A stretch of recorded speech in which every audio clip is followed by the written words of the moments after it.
2008-ში მე ვხედავდი რომ მქონდა ამაში წარმატების საშუალებები სამწუხაროდ მაგრამ თუ სააკაშვილი ჩანაცვლებოდა და მოიგებდა სხვა ამ შემთხვევაში ხომ ეს საშიშროება თავისთავად იქნებოდა თავიდან ასე რთული თემაა იქ ძალიან ბევრი პლასტია იქ ჩემთვის გარკვეული თვალსაზრისით იმ პროცესებში ძალიან ბევრი ნიშნით არ იყო ყველაფერი ნათელი და მე ვაკეთებდი იმას რაც ვაკეთებდი მე თვლიდი ასე და აი ამაში გულწრფელი ვიყავი და ვეხმარებოდი სრული გულწრფელობით მე სააკაშვილს იმაში რომ მას მოეგო გადაელახა ეს კრიზისი და შემდეგ ამ კრიზისის გადალახის შემდეგ მოეძებნა ახალი კონტურები სხვა შორის გაიხსენეთ სააკაშვილის წინასაარჩევნო მთავარი კონცეფცია იყო საქართველოს სიღარიბის გარეშე და იმ პერიოდში როცა ჩვენ ვეხმარებოდით მას როგორც გუნდი მთავარი მიმართულება იყო ზუსტად ორიენტირებული სოციალურ პრობლემატიკაზე და მოტრიალებაზე შიდა ქართულ პრობლემებისაკენ და მისი გარკვეული ამბიციების ჩაცხრობისაკენ და აი ეს იყო ჩემი ასე ვთქვათ მთავარი მცდელობის საგანი.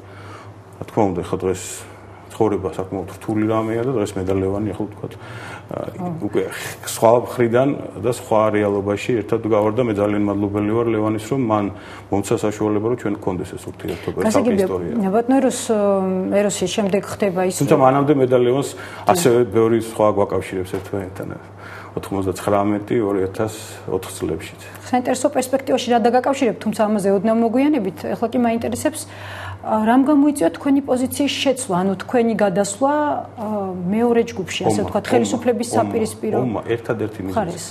როცა სააკაშვილმა გააკეთა ის რისი გაკეთებაც არ შეიძლებოდა. როცა სააკაშვილმა გააკეთა ის რისი პატიებაც მე აღარ შემეძლო. მან საქართველო გადაჭეხა ძალიან სერიოზულ პოლიტიკურ გეოპოლიტიკურ კატასტროფაში. და როცა მან მე არ მომისმინა, როცა მან არ მოусმინა ძალიან ბევრ ადამიანს მის გარემოცვაში და მან არ მოусმინა პირველ რიგში იმ ხალხს, ვისაც ჩვენ ეგრეთ წოდებულ დასავლელ ჩვენ მეგობრებს უწოდებთ. მან გადადგა ის ნაბიჯი, რომლის ნაბიჯის გადმოც არ შეიძლება. ამ მომენტიდან მე და სააკაშვილის ეს თქვა თანაარსეობა შეუძლებელი იყო. მანამდე იყო უამრავი რაღაც, რის გამოც სააკაშვილთან შესაძლებელია მე მქონდა ღია თუ ფარული კონფლიქტები. შეიძლება და ყოფილიყო კატეგორიულად მიუღებელი ჩემთვის მისი რაღაც გადაწყვეტილებები, მაგრამ ეს იყო ის რუბიკონი, რომლის შემდეგაც მე მასთან გაჩერების საშუალება არ მქონდა და არა მარტო გაჩერების, რის შემდეგაც სააკაშვილმა ჩემი წარმოდგენით დაკარგა უფლება იყოს ქვეყნის ლიდერი. და აი იმ წუთიდან მე მუდამ სანამ სააკაშვილი არ დაჯდება საბრალდებო სკამზე მე ვიქნები მოტივირებული ადამიანი რომელიც იბრძოლებს და აკეთებს ყველაფერს იმისათვის რომ ამ ადამიანმა და იმ ხალხმა ვინც მას ამ გადაწყვეტილებაში მხარს უჭერდა და გვერდით უდგან აგონ პასუხი ვიღაცამ სისხლის სამართლებრივი დევნის სახით ვიღაცამ პოლიტიკური პასუხისმგებლობის სახით. ერთი წუთი სანამ დავუბრუნდებით აი ამ თემას რომელიც ჩემთვის ძალიან საინტერესოა ანუ რას აპირებთ მომავალში რა ქმედებებს აპირებთ. ჯერ კიდევ არ არის გარკვეული ბოლომდე თქვენი დღევანდელი სტატუსი. ჯერ კიდევ ბევრი მედია საშუალება, მაგალითად ჟურნალი ტაბულა დღეს წავიკითხე, რომლის რედაქტორიც გახლავთ სხვათა შორის გიგაბოკერიას მეუღლე, მოგიხსენიებთ რუსულ თანამგზავრზე გასული ტელეკომპანიის მესვეურად ჩვენ ანუ მაესტრო ვიგულისხმებით.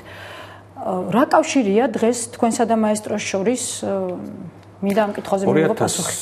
2008 წელს როცა ჩემსა და სააკაშვილის შორის საბოლოოდ ესე ვთქვათ ჩავთვალე რომ მე მასთან ურთიერთობა მივხედავთ ესე ვთქვათ ყველანაირი კომფორტისა და კარგი ცხოვრების შეთავაზებისა გაიყარა მე დავიწყე გავააქტიურე იმ ფონდის საქმიანობა რომელიც მანამდე დავაფუძნა 2007 წელს. ფონდის 2020 ფონდი 2020. ამ ფონდის მიზანი მე რამდენჯერმე მქონდა ამაზე საშუალება მესაუბრა იყო რამდენიმე ესე იგი პირველი ეს იყო სამოქალაქო სექტორის სამოქალაქო საზოგადოების მშენებლობის ხელშეწყობა ეს იყო ყველაზე მნიშვნელოვანი ჩემი აზრით ეს არის საქართველოს განვითარების სტრატეგიის შემუშავება როგორც საშუალოვადიანი ისე გრძელვადიანი სტრატეგიის შემუშავება და მედიის ხელშეწყობა აი ამ საქმიანობას მიუძღვენი მე 2008 წლის მეორე ნახევრიდან დღემდე პერიოდი და ამ სტატუსში დღესაც ვაგრძელებ ჩემს საქმიანობას და როცა 2009 წლის შემოდგომით მე ვნახე მორბენალის ტრიქონი ტელეკომპანია მაესტროს ეთერში სადაც კომპანიის ხელმძღვანელობა აცხადებდა რომ ისინი თქვათ თხოვდნენ დახმარებას ხალხს კრიზისიდან გამოსაყვანად მე დაურეკე მაშინდელი დაურეკე მამუკაღლონს რომელიც დღესაც წარმოადგენს ტელეკომპანია მაესტროს დამფუძნებელს და ერთ-ერთი მისი მფლობელია და შევთავაზე ჩემი როგორც მედია მენეჯერის მხარდაჭერა და რამდენიმე თვე დავხარჯე იმაში რომ მომხდარი იყო ის, რაც მოხდა მაესტროზე. ანუ მე მოვახდინე გარკვეული რესურსის მობილიზაცია, მე ვთხოვე ჩემს უახლოეს მეგობარს და საქართველოში მე ვთვლი ერთ-ერთ ყველაზე გამოჩენილ მედია მენეჯერს კახაბექაურს, რომ ჩართულიყო ამ პროცესში და ის გახდა ტელეკომპანია მაესტროს გენერალური დირექტორი. მე ვთხოვე თამუნარ უხაძეს, რომ ასევე ძალიან გამოცდილ მედია მენეჯერს, რომ გამხდარიყო მაესტროს საინფორმაციო სამსახურის უფროსი და განხორციელდა ის პროცესები, რაც განხორციელდა. მე მაესტროსთან სხვა არაფერი არ მაკავშირებს ახლა.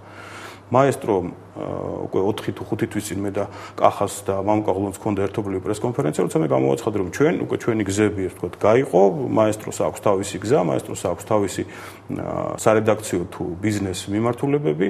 მე ვარ ადამიანი, რომელიც არ ფიქრობს, რომ ახლა დღეს მარტო მედიის მხარდაჭერა ერთადერთი რაც საქართველოს აუცილებლად სჭირდება, თუმცა კიდევ ერთხელ ხას უსვამ, მე არ ფიქრობ, რომ მაესტროთი დაიწყო და მაესტროთი დამთავრდება ჩემი საქმიანობა მედიის მხარდასაჭერა და ერთ-ერთი მიმართულება არის, მოგახსენეთ, უკვე რუსთავიორთან დაკავშირებული დავა, როცა მინდა რომ ფლობელებმა დაებრუნონ ეს კომპანია და რუსთავიორი არ არის ერთი ტელევიზია, იქ იყო 4 სატელევიზიო სიხშირე, მათ შორის 2 თბილისის, უბრალოდ 4 თბილისის და 2 ნაციონალური მაუწყებლობის და ასევე რა ძალიან მნიშვნელოვანია, მე აქტიურად შევეცდები და ვცდილობ დავეხმარო რეგიონალურ ტელევიზიებს იმისათვის, რომ იმ უმძიმესი კრიზისიდან, რომელიც მათ აქვთ და იმ გაჭირვებიდან, რომელიც ისინი არიან, გამოვიდნენ და გახდნენ წარმატებულები. ესაც შეეხება მედია სეგმენტს, ამიტომ ჩემი ადგილი მედიაში არის ესეთი, მაგრამ მე ასევე არ ფიქრობ, რომ ერთადერთი, ესე ვთქვათ, აქტივობა, რომელიც უნდა ვახორციელო, არის მედია. მაქვს საშუალება, მაქვს დრო, მაქვს გამოცდილება და მე ჩართული ვარ სამოქალაქო ფორმირების პროცესებში, სამოქალაქო საზოგადოების ფორმირების პროცესებში და ასევე ჩემი ფონდის მიერ მომზადებული უკვე დოკუმენტი, რომელსაც ქვია საქართველოს სტრატეგიული განვითარების ჩარჩო. ამის გარდა მე ვარ აქტიური პოლიტიკური პროცესების შიგნით და ვცდილობ, რომ გარკვეულწილად დღევანდელ პოლიტიკურ ოპოზიციას დავეხმარო იმაში, რომ მათ მონახონ სწორი მექანიზმები და სწორი სრულები იმისათვის, რომ ის მიზანი, რაც მე მაქვს სააკაშვილის რეჟიმისაგან საქართველოს, რაც შეიძლება სწრაფად მშვიდობიანად გათავისუფლება და სააკაშვილისა და მისი, ესე ვთქვათ, გუნდის სასამართლოს წინაშე საქართველოს ქართული სასამართლოს წინაშე წარდგენა, აი ეს ამოცანა როგორ შესრულდეს. ბატონო როსი, იმისთვის რომ თუნდაც ეს ამოცანა, რასაც თქვენ ახლა ბრძანეთ, შესრულდეს, საჭიროა ალბათ რაღაცნაირად გარკვეული პოლიტიკური გაერთიანება არსებობდეს, რომელიც აიღებს თავის თავზე ინიციატივას. ირაკლი ოქრუაშვილი ადამიანი, რომელმაც თქვენი ოპონენტები როგორც ამბობენ, განაპირობა თქვენი თქვენს მიერ რუსთავიორის დათმობა. ლევან გაჩეჩილაძე, რომლის წინააღმდეგაც იბრძოდით სააკაშვილთან ერთად 2008-ში. ზურაბ ნოღაიდელი, სააკაშვილის ყოფილი პრემიერ-მინისტრი. შესაძლებელია თუ არა ეროსი კიწმარიშვილი ამ ადამიანებთან ერთად ვიხილოთ რაიმე პოლიტიკურ გაერთიანებაში, ოღონდ ამის შესახებ პასუხს, ამ კითხვაზე პასუხს მივიღებ სარეკლამო ბლოკის შემდეგ. გადაცემაში რეკლამის დრო.